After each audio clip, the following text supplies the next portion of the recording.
नमस्कार, मैं सुजल दवे।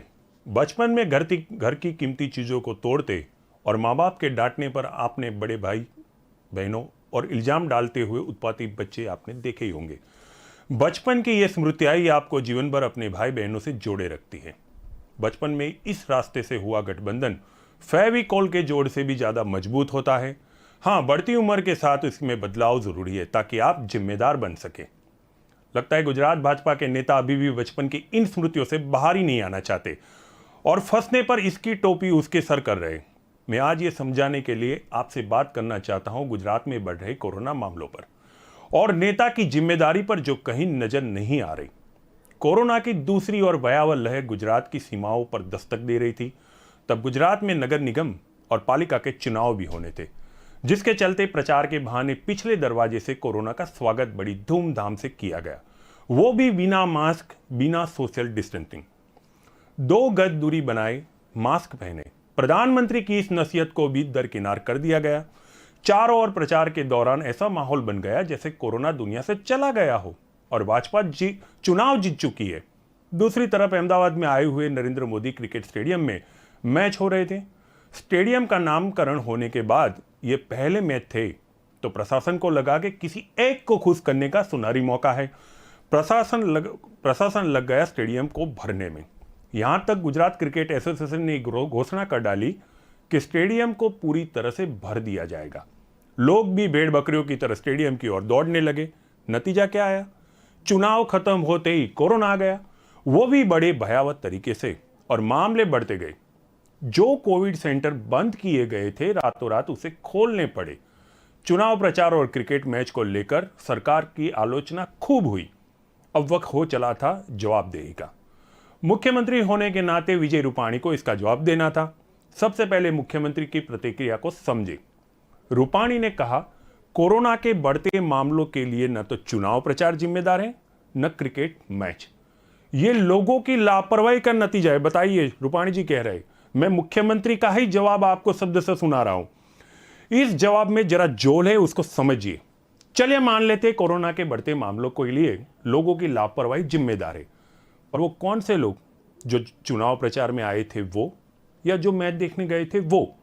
मुख्यमंत्री ने ये तो बताया नहीं, और हमेशा की तरह मीडिया ने पूछना भी नहीं। मीडिया का ये रवैया भारत को विश्वगुरु ही बनाता है। आपके दिमाग में थोप दिया गया कि कोरोना के लिए आपकी लापरवाही जिम्मेदार है। स्टेडियम में कोरोना आया ही नहीं, जिसे ने उसे मैच का टिकट ही नहीं दिया था। चुनाव प्रचार में कोरोना आया ही नहीं, क्योंकि उसे किसी भी पक्ष ने चुनाव का टिकट ही नहीं दिया था। कोरोना केवल उन शादियों से फैला जिसमें आप केवल 200 लोग बुलाते थे। आपने शादी की खुशी में कोरोना को भी न्योता दे दिया। अब आपको ये याद नहीं रहा तो मुख्यमंत्री क्या करे? एम आई राइट? अब थोड़ा आगे बढ़ते। मुख्यमंत्री की प्रतिक्रिया मीडिया लोगों के दिमाग में फीट कर रहा था, तभी गुजरात भाजपा के प्रमुख CR पाटिल ने एक निर्णय लिया जिस पर मीडिया ने फोकस नहीं किया है। मैं कर रहा हूं। पाटिल ने एक प्रेस नोट के जरिए बताया, बढ़ते कोरोना मामलों को लेकर भाजपा सही राजनीतिक कार्यक्रम रद्द करेगी, यानी सभी राजनीतिक कार्यक्रम बंद किए जाएंगे। पाटिल के इस निर्णय के सामने तुरंत मुख्यमंत्री को अपनी प्रतिक्रिया देनी चाहिए थी, क्योंकि वो मानते हैं कि कोरोना चुनाव प्रचार की रैली से नहीं फैला। मुख्यमंत्री को तुरंत एक प्रेस नोट निकालकर कहना चाहिए था कि पाटिल का यह निर्णय गलत है। कोरोना लोगों की लापरवाही से फैलाए, ना कि चुनावी रैली से। तो खूब रैलियां होने दे, जश्न मनाए।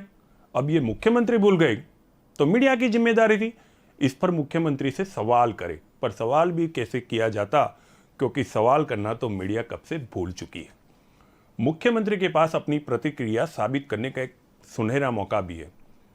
जितने कोरोना के मामले सामने आते हैं उन पर मरीजों की हिस्ट्री मुख्यमंत्री को जयंती रवि के माध्यम से सार्वजनिक करनी चाहिए और बताना चाहिए जो मरीज सामने आया है न तो वो चुनाव प्रचार में गया था, न क्रिकेट मैच में। वो पड़ोसी की शादी में जरूर गया था जिसे कोरोना का शिकार हो गया है। इस पे उनको भी फायदा होगा, कम से कम विपक्ष चुप हो जाएगा। क्या मुख्यमंत्री हर मरीज की हिस्ट्री सार्वजनिक करके पारदर्शिता बनाए रखेंगे? मासूम सा सवाल है, जवाब भी आना चाहिए। मैं व्यक्तिगत रूप से मानता हूं मुख्यमंत्री सही कह रहे हैं। कोरोना लोगों की लापरवाही से फैलाए।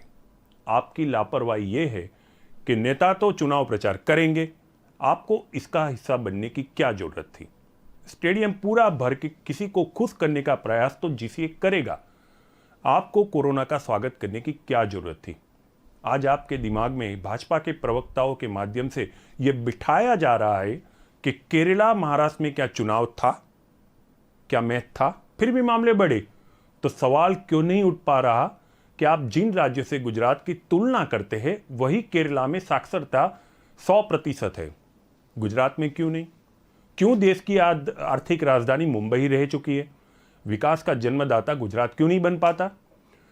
जब तक आप इन सवालों पर चर्चा नहीं करेंगे तब तक राजनीति के शिकार बनते जाएंगे। आपको अब बचाने वाला कोई नहीं है। आप ऐसे गड्ढे में जा गिरे हैं जहां से आप कभी बाहर नहीं आ सकते।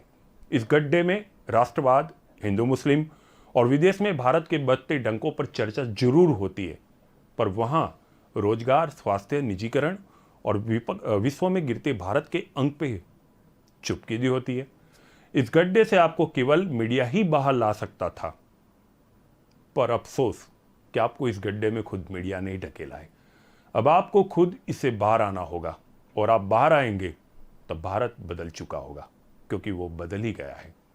आप नहीं जानते क्योंकि आप गड्ढे में हैं। शिव शंभू, हर हर महादेव। इसीलिए कहता हूं, सुन लो अभी, दिमाग की बत्ती जगाओ, अपने आप को कोरोना से बचाओ। आज केवल सिर्फ इतनी ही बातें। फिर मिलते हैं। नमस्कार।